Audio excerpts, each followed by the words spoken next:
Araw-araw ay merong nagte-trending na street food sa Maynila. Kaya napadayo tayo sa Malate para timusan ang viral Kanto Fried Chicken Laureate na talaga namang patok na patok daw sa presyo at lasa. Pero bago yan, atin munang balikan ang matagal na nag-trending na kainan na pwede mo nang ituring na rockstar ng mga paresan. It's a beautiful day for a food trip. Let's go!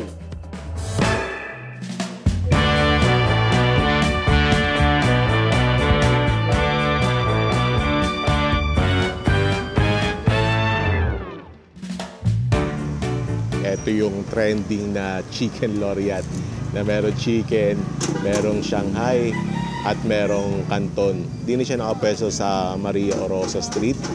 Yun yung Robinson's Place, Manila. Tapos, I think maya-maya lilipat sila doon sa pinaka-canton na yun.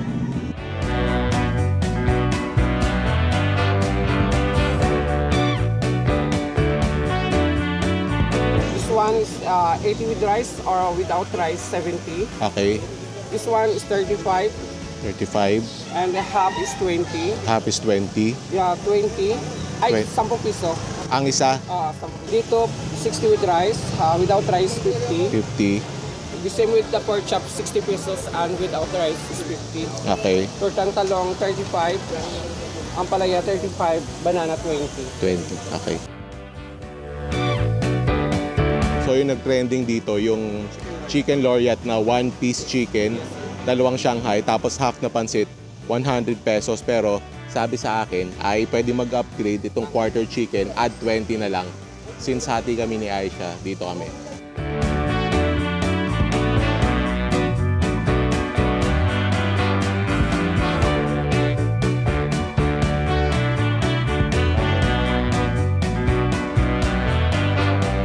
Yung laureate pala nila, may kasama na ring rice. So kahit yung 100, kahit yung 120, may rice na yan. Sulit. Ang maganda din may dining area. Yan, pwede nakaupo ka. Ari na yung trending na Zaddy's na chicken laureate. Upgraded version, 120 pesos. Quarter chicken na. Yan. Mainit pa, bagong luto pa. Oh. Try natin. First bite. Thank you, Lord.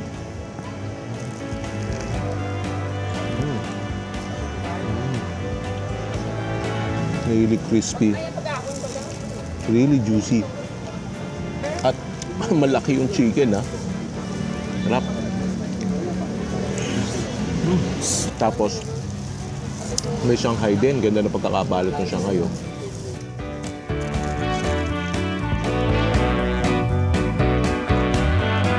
Crispy din ng Shanghai. Tapos kita nyo malaman, ha.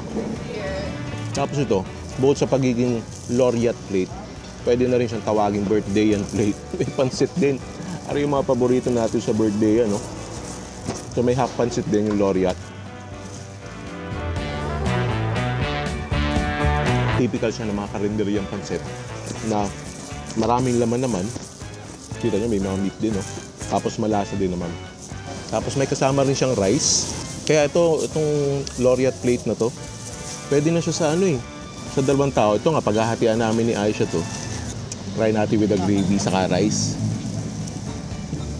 Yung rice bagong luto. Tapos sabaw, dagdag pampagana. Sinigang. Hindi na masyado mainit, pero lasa pa rin yung sinigang. Tapos yung mga gantong kain, yung halo-halo na. Pansit, kanin, manok.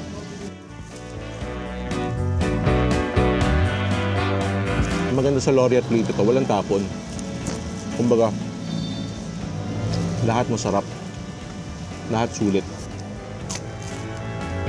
Kaya naman pala trending na trending. Ngayon, maaga kami. Before 8 kami dumating, kaya wala pa masyadong tao. Pero asahan mo yan, mga lunchtime, alas 12, daming tao niyang piyado. Tapos pansit, saka Shanghai, can't go wrong with that. Yun ang maganda sa laureate na to. Bagay na bagay sa lahat, magkakasama.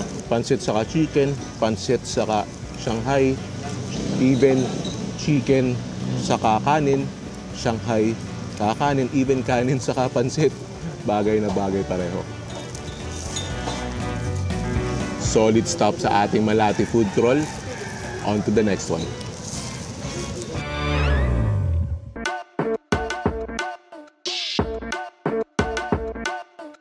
Kung merong rockstar na paresan ay Arion, James Pares Mami, also known as James Pares Uso.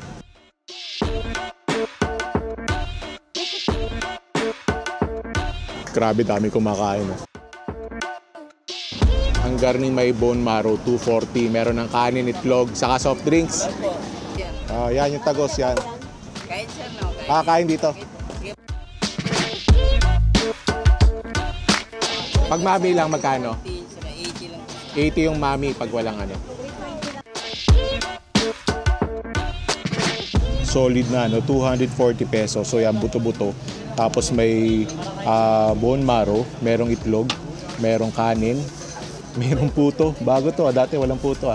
Tapos meron ding soft drinks. Tapos kay Aisha, kumuha tayo ng beef mami. Yan. Pare, putputin, lambot. Kanin na kagad. First bite. Thank you, Lord.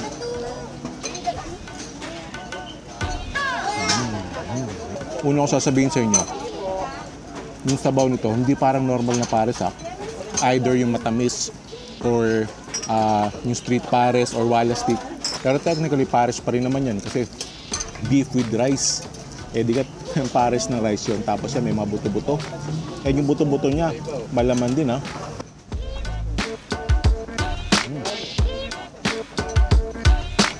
Tapos,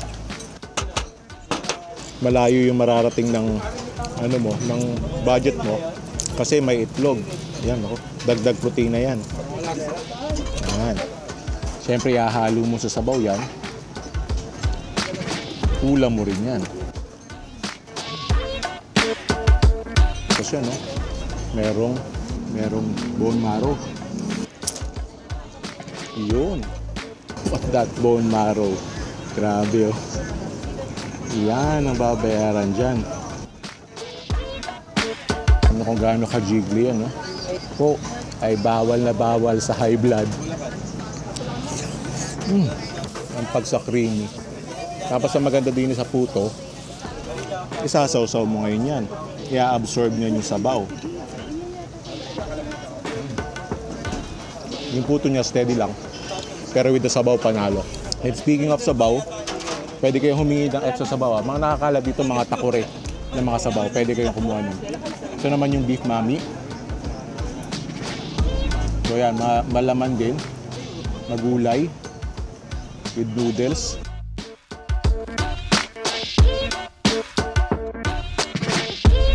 Panalo din to. Pero mas gusto ko tong buto-buto. With bulalo. Yun. Ito nyo yung buto-buto. Malaman talaga siya Tapos syempre yung buto-buto yung pinapakuluan. Mas malasa. Dito ko natatapusin ang ating epic Malate food crawl. So ano ba dito yung nagustuhan nyo? Alin ba yung paborito nyo? Or may mga recommendations kayo? Let me know in the comment section. That's it for today's vlog. Thank you for joining me. Sana nag-enjoy kayo. And if you did, make sure to click on the subscribe button and notification bell and watch my vlog right here. Thank you for watching. I'll see you in a bit.